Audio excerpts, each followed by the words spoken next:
زید نام کے ایک شوہر کو ڈاکٹر نے اس کی بیماری کی وجہ سے گوشت کھانے سے منع کیا۔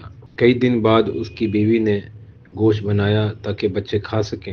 شوہر نے بھی کھانا چاہا، لیکن جب بیوی کو احساس ہوا کہ یہ زیادہ کھا رہا ہے کہ بیماری بڑھ جائے گی تو اسے منع کیا۔ شوہر نہ مانا تو اس کے سامنے سے گوشت کی پیالی اٹھا لی، جس پر شوہر غصے ہوا اور اس نے غصے میں کہا کہ اگر آئندہ تم نے یہ گوشت بنایا تو تم میں طلاق ہو جائے گی۔ اب سوال یہ ہے کہ کیا اس طرح طلاق واقع ہو جائے گی؟ اور دوسری بات یہ کہ اب اس کی بیوی گوشت کبھی نہیں بنا سکتی۔